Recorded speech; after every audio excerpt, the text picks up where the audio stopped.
A paz do Senhor Jesus, bem-vindo ao nosso canal.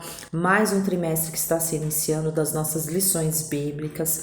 Esse trimestre o tema será os ataques contra a Igreja de Cristo, as sutilezas de Satanás nesses dias que antecedem a volta de Jesus Cristo. O comentarista desse trimestre é o pastor José Gonçalves. E aqui eu vou trazer para vocês quais serão os assuntos tratados no decorrer desses 3 meses. Entre eles estão a primeira lição, que é o próprio tema da revista, Sutileza de Satanás contra a Igreja de Cristo. A banalização da graça será um assunto tratado. Imoralidade sexual, materialismo, ateísmo, normalização do divórcio, ideologias contrárias à família, relativização da Bíblia, enfraquecimento da identidade pentecostal, o movimento dos desigrejados, que tem crescido muito, infelizmente, a prática da mordomia cristã, as mídias sociais, a espiritualidade holística e resistindo às sutilezas de Satanás. Então nós vemos que são assuntos aqui bastante atuais, bem pertinentes aí à nossa vida como cristãos. E aqui hoje eu vou pontuar os principais tópicos, os principais assuntos que nós trataremos no domingo, para aguçar aí a sua curiosidade, para que você venha participar da escola dominical da sua igreja, se aprofundar ainda mais sobre o assunto e assim poder crescer espiritualmente estudando as Sagradas Escrituras. A nossa lição de número 1 será no dia 3 de julho. E o nosso texto áureo está em 1 Timóteo, capítulo 4, versículo número 1. Mas o Espírito expressamente diz que, nos últimos tempos, apostatarão alguns da fé, dando ouvidos a espíritos enganadores e a doutrinas de demônios. A nossa verdade prática, de forma sutil e sorrateira, o diabo desfere ataques à igreja. É preciso que cada crente saia ao combate com as armas espirituais dadas por Deus. Glória a Deus, aleluia.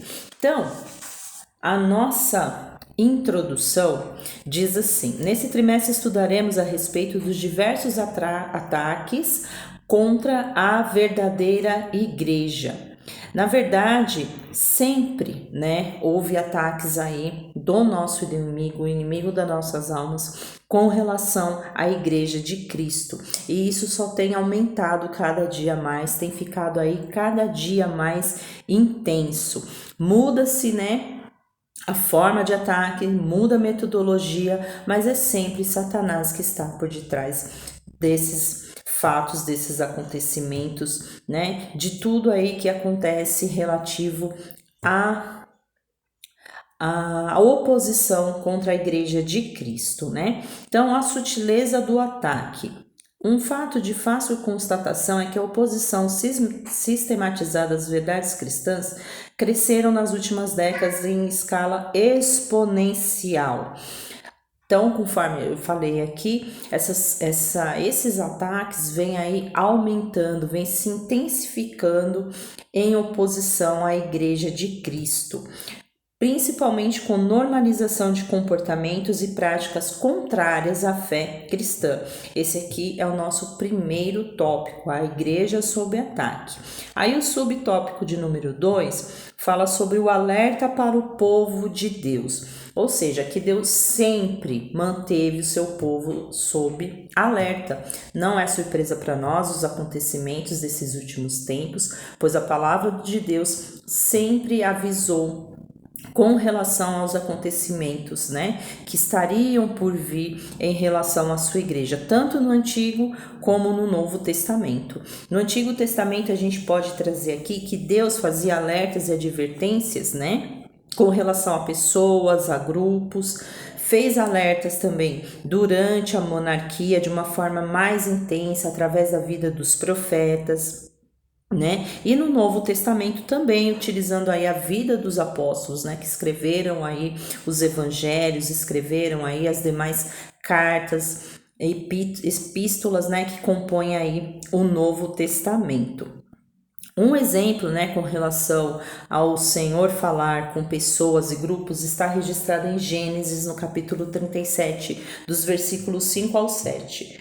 Sonhou também José um sonho que contou a seus irmãos, por isso o aborreciam ainda mais. E disse-lhes: Ouvi, peço-vos, este sonho que tenho sonhado. Eis que estávamos atando molhos no meio do campo, e eis que o meu molho se levantava e também ficava em pé. E eis que os vossos molhos o rodeavam e se inclinavam ao meu molho. Todos nós somos conhecedores da história de José, do que se trata, na verdade, esse sonho que ele teve, né? Que culminou aí como José sendo governador do Egito e suprindo aí as necessidades dos seus irmãos e do seu pai. Então Deus já falava, né? Deus já deixava um alerta para o seu povo, né? E durante a monarquia também não foi diferente. Durante o reinado, né, do povo de Israel, o Senhor também falava. Nós temos aqui registrado em Daniel, no capítulo de número 10, do versículo 14. Vamos à palavra do Senhor em Daniel, capítulo 10, o versículo de número 14.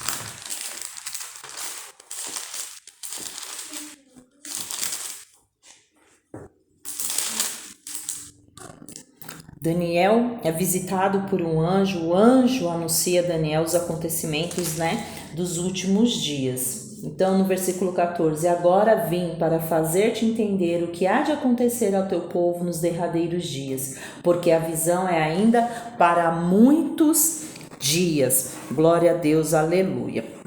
E também no Novo Testamento, né, conforme está registrado aqui na nossa lição, que faz parte aqui do texto áureo, 1 Timóteo capítulo 4, o versículo de número 1, o Espírito do Senhor, né, na verdade diz aqui, o Espírito expressamente diz que nos últimos tempos apostatarão alguns da fé, dando ouvido a espíritos enganadores e a doutrinas de demônio. Ou seja, o Espírito do Senhor, portanto, se faz conhecido ao seu povo e aos perigos que o cercam.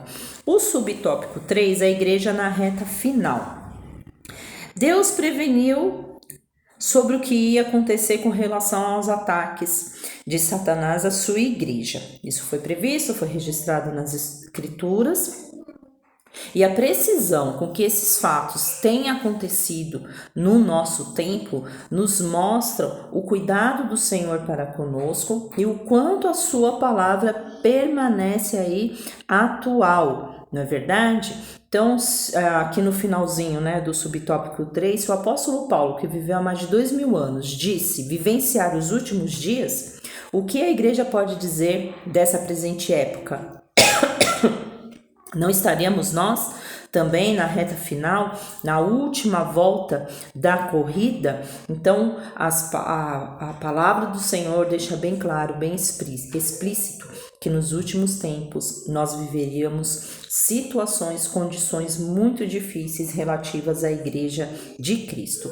Então, nosso tópico 2, a natureza do ataque. De que tipo que é essa natureza? Ela é tanto espiritual quanto moral. No que tange ao ataque espiritual, nós temos lá em Efésios capítulo 6, o versículo 12, onde o apóstolo Paulo nos diz que a nossa luta não é contra a carne ou contra o sangue, mas contra os principados e potestades do mal. Ou seja,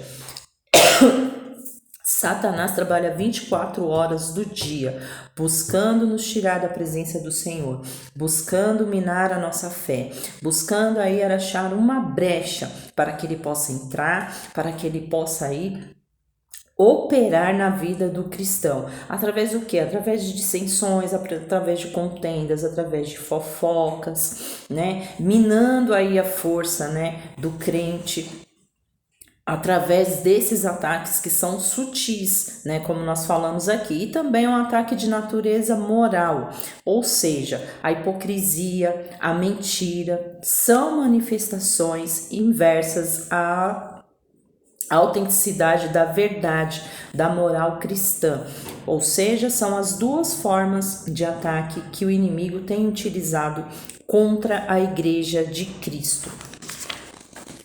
Dando continuidade, o nosso tópico de número 3, as esferas do ataque. Ou seja, são dois tipos de esfera, a religiosa e a social. Com relação à religiosa, quando Satanás consegue ali o seu intento, que é tirar a pessoa da presença de Cristo, essa pessoa acaba apostatando da fé. Ou seja, o que é apostatar? É deixar as verdades do evangelho e se voltar contra elas. Aqui o apóstolo Paulo nos diz aqui, apostatarão alguns da fé, ainda em 1 Timóteo capítulo 4 do versículo 1.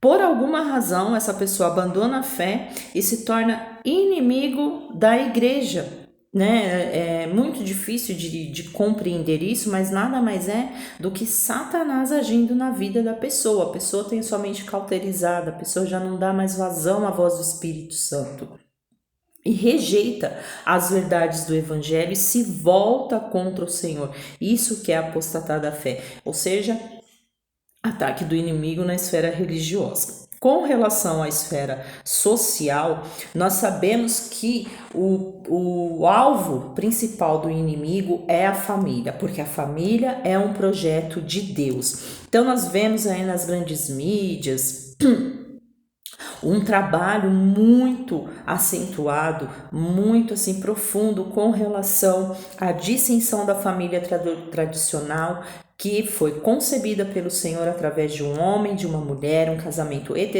heterossexual, um casamento monogâmico e indissolúvel. E o que nós temos visto hoje na sociedade são pessoas optando por outras formas de matrimônio, seja homem com homem, mulher com mulher, às vezes casamentos até mistos, aceitando todo tipo aí de conduta imoral, à luz do que a palavra do Senhor nos ensina, a questão aí das ideologias de gêneros, entre outras coisas mais, né, sutilezas aí que Satanás utiliza para confrontar, para afrontar a igreja do Senhor. No subtópico de número 4, a igreja protegida, glória a Deus, aleluia. Como que a igreja se protege com relação aos ataques do inimigo? Há duas maneiras, através da palavra de Deus e através da prática da oração. Por quê? Porque pela palavra de Deus nós podemos confrontar aquilo que vem contra aquilo que a palavra do Senhor ensina, mas eu só posso confrontar algo se eu tenho conhecimento, se eu tenho aí condições, né, de ir contra algum argumento, né, que fere aí aquilo que nós acreditamos, né, que nós temos aí como conduta de nossa regra de fé, contra nossa regra de vida, não é verdade? Então, a palavra do Senhor diz que a palavra de Deus é a espada, né? Nós utilizamos contra os ataques do inimigo. O Senhor Jesus utilizou a palavra quando ele foi tentado ali no deserto por Satanás. E nós sabemos que o inimigo é conhecedor das Escrituras. Então nós só poderemos confrontar as mentiras do inimigo, as suas ciladas, se nós tivermos conhecimento da palavra do Senhor. E só adquiro conhecimento se eu tenho intimidade com a palavra de Deus. Por isso é muito importante que o crente participe dos cultos de ensino, participe da escola bíblica dominical, porque são ferramentas que o Senhor nos concedeu para que nós venhamos nos alimentar da sua palavra, tomarmos conhecimento, sermos limpos pela palavra do Senhor, porque a palavra do Senhor é quem nos limpa verdadeiramente. E a prática da oração. Se eu tenho uma convivência com a pessoa e eu deixo de conversar com ela, eu acabo perdendo a intimidade, eu acabo me afastando dessa pessoa. Da mesma forma ocorre com o cristão. Se eu não tenho uma vida de oração, não há como eu ter intimidade com Deus, pois a oração é um diálogo, uma conversa entre nós e o nosso Criador, o nosso Pai, o nosso Senhor. É muito importante que o crente tenha essas duas disciplinas na sua vida, né? Disciplinas importantes para a vida do cristão, que é o conhecimento, o estudo minucioso da palavra do Senhor e uma vida dedicada de oração. E essa daqui é o conteúdo então da nossa lição do próximo domingo. Eu espero aí que você participe, né, da lição da escola bíblica Todos os domingos, na minha congregação, Cipava 2, sempre às 8h30 da manhã, nós nos reunimos ali, louvamos ao Senhor e participamos aí, sendo ministrados pela palavra do Senhor, segundo orientação aqui, segundo os assuntos relacionados na revista, ok? Fica aqui o convite para você, nós nos vemos no próximo vídeo, onde eu vou falar aí da próxima lição. E que Deus nos abençoe.